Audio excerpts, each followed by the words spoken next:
One thing I love doing is asking artists who their favorite artist is. As we say many times on this channel, they are fans as well. Of course they are. You might be surprised, not that he doesn't deserve it, who Buck Dharma of Blue Oyster Cult's favorite vocalist is on Rock History Music.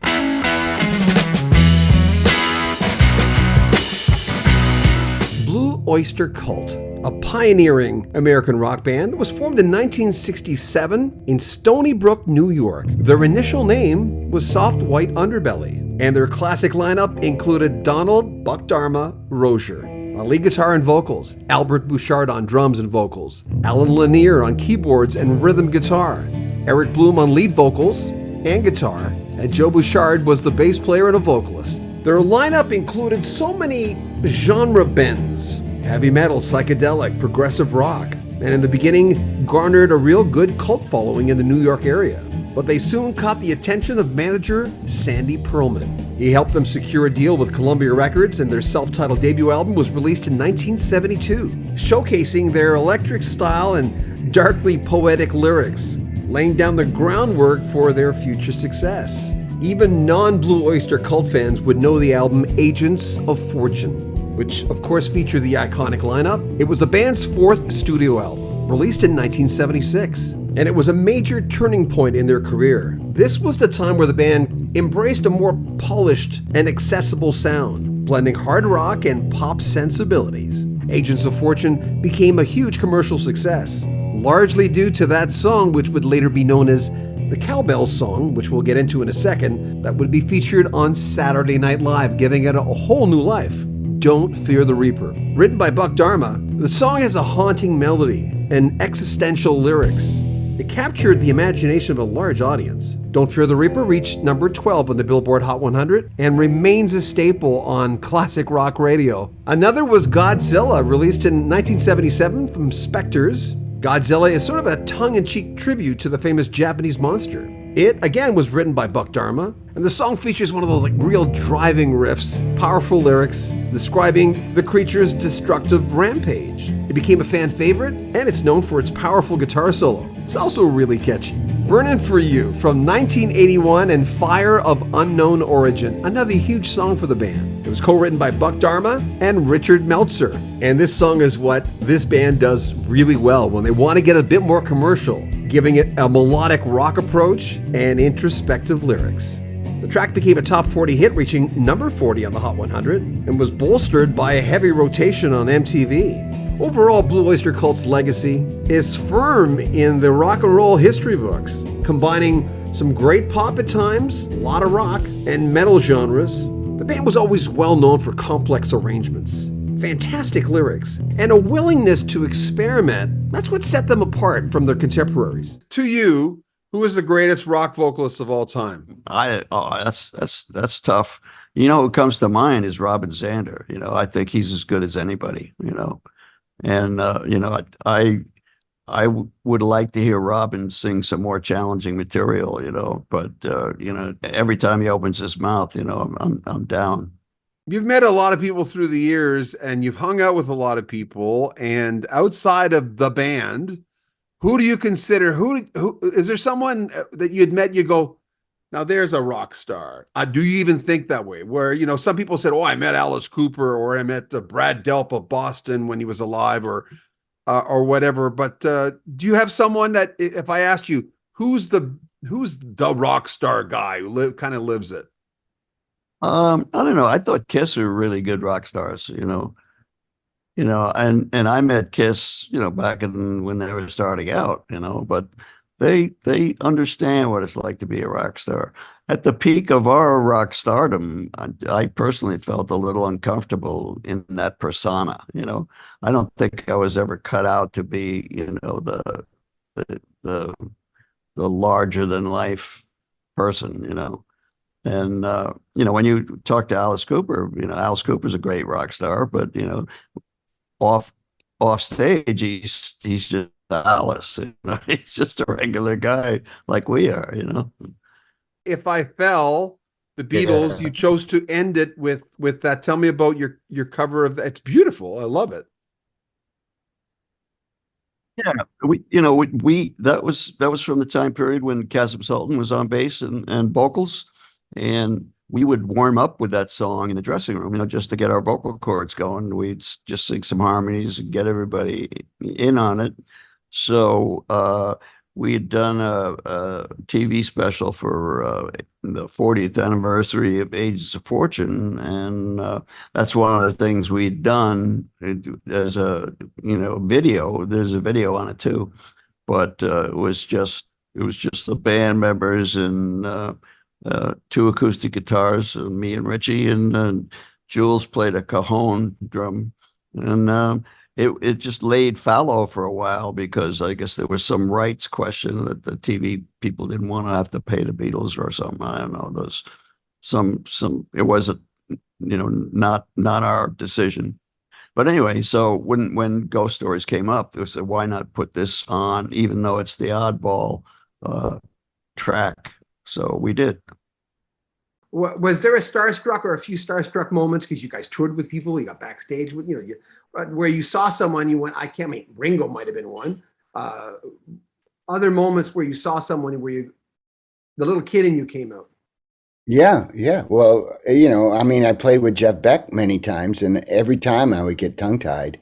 He's just so awesome. I mean, he's a reserved Englishman. He's not like the guys in Deep Purple who like to drink and tell bawdy tales. It's he's reserved. He's very reserved and a cool guy. But I mean, he seems like he's a good guy. I'd love to, I mean, Dennis Dunaway. He knows him and he hangs out with him. So yeah, he's a regular guy. Yeah, we talk cars.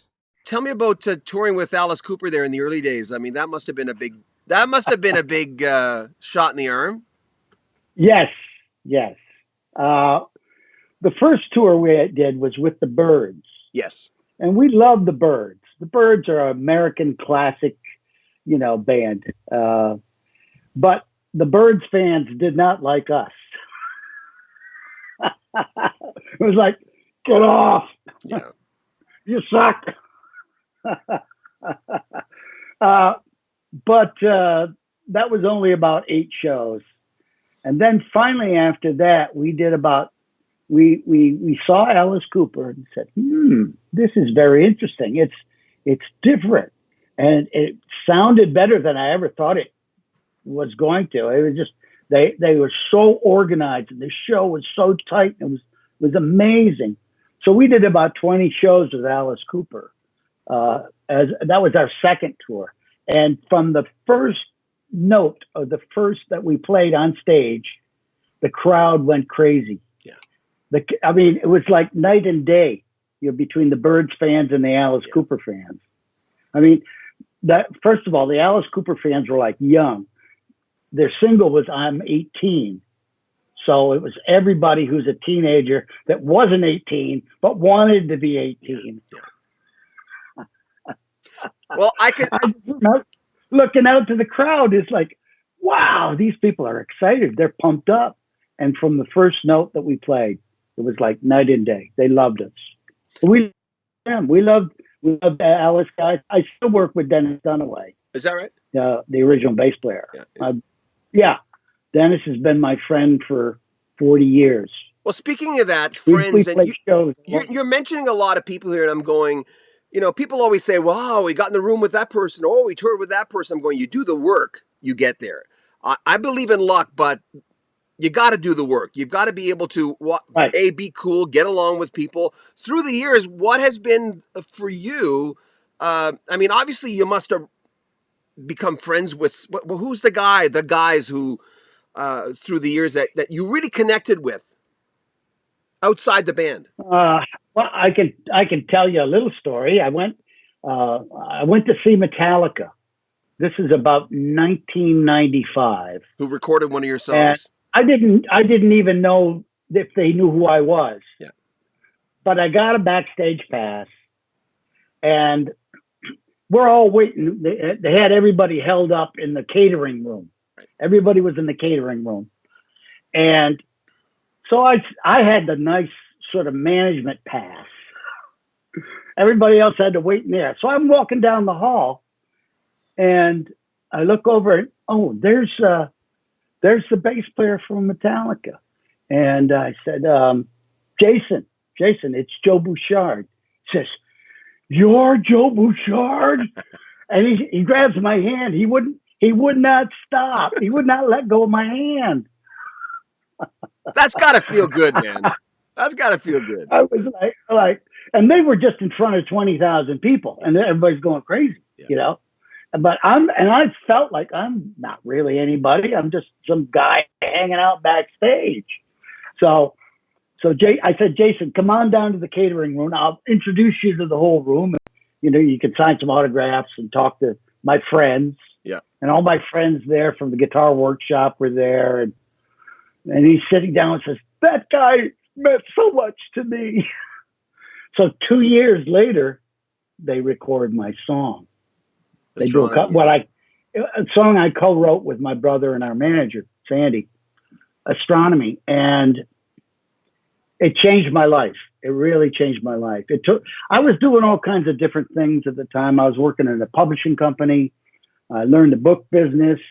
I got my master's degree in music.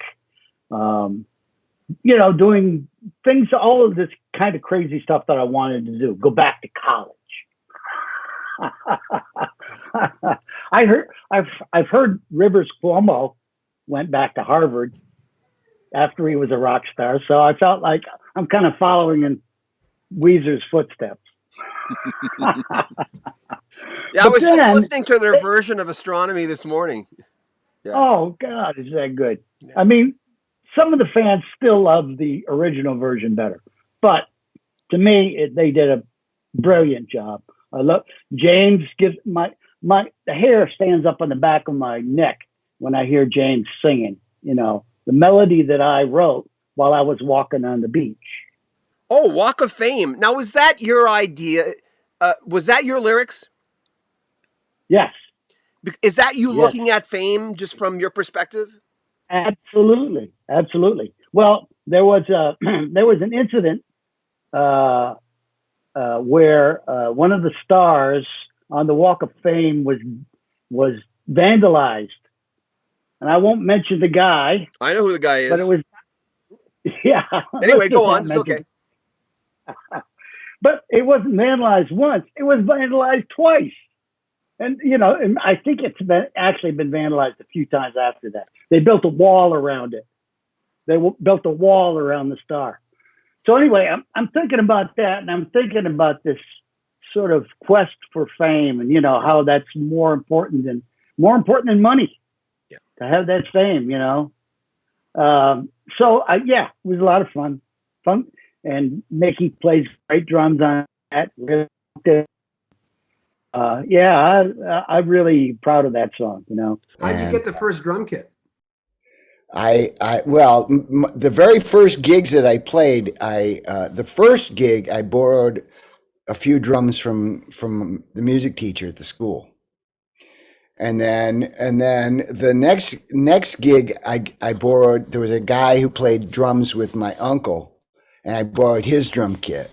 And then, you know, then we had some other gigs we had coming up. So I went out to the music store and I bought a used drum kit. It had a 26-inch bass drum, Slingerland, a Slingerland Radio King snare with like 10 lugs, like it was heavy as hell. And then, and that was it. Just a snare drum and bass drum. And it had a hi-hat with the hi-hat cymbals were like that thick. They were like, you know, a quarter of an inch thick. They sounded like ding, ding, ding, ding, ding, ding, ding, ding.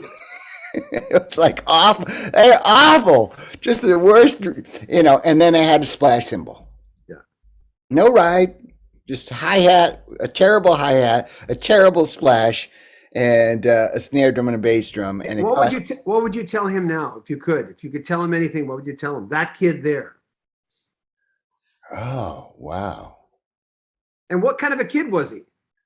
Do you remember that version of yourself?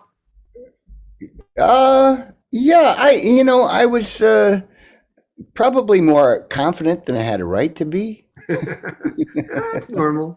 When the dream was big, though. Wasn't it then? And I think that's part of the dream being so big, you know. Yeah.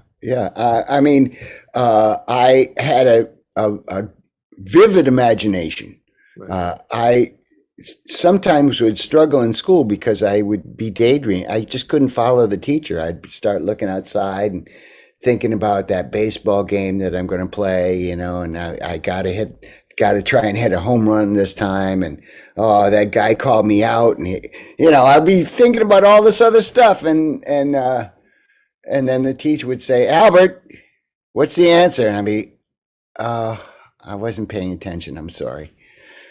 You know, so, yeah, I would practice. When I got my drum kit, I played it in the house for about a month. And then my mother said, you have to move your drum kit out to the barn. We lived on a farm, but we didn't have cows, but we had a barn. You know, my father bought it because he had 7 kids. So he wanted, you know, the kids to stay out of trouble, you know. He thought if we lived in town, we'd be getting in trouble. And what were the acoustics like in the barn? Oh, it was a barn, you know. It has, barn, it's all wood, so it has kind of a warmth to it. It has like a very slapbackish echo to it. There was no hay in there. You know, there was maybe a bale or two because we had some stalls that were for horses, but we had 2 burros in there at the time, so as pets. And we used to hook them up to the sleigh and have them pull us through the snow. Oh, they loved that. Mexican burros. They hated it. Oh my God, try to get them to go, you know, and they'd be just like, So would you tell him anything? Would you tell that kid anything? It turned out pretty good for you. Yeah, I would say, I mean, and not that I regret anything, but, you know, sometimes I think that I would be too taken with people, you know, and I would kind of become obnoxious. And, you know, when you like somebody or you're interested in somebody, you know, and I'm not just talking about females, but males too, you know, when you're interested, you know, you can come on. I think that if I could have said something, I would have said, just take it easy. You know, if you like them, they most likely like you, and you don't have to, you know, bother them all the time about it. We'll have more from Buck Dharma coming up in the next few days. Make sure you comment on our videos, subscribe to our channel, and share our videos. If you want to help out Rock History Music, there's a link at the very top where you can make a donation or join our Patreon. But, you know, subscribe to our channel and like the videos. Share them on social media. Would appreciate that. I'm John Bowden. This is Rock History Music.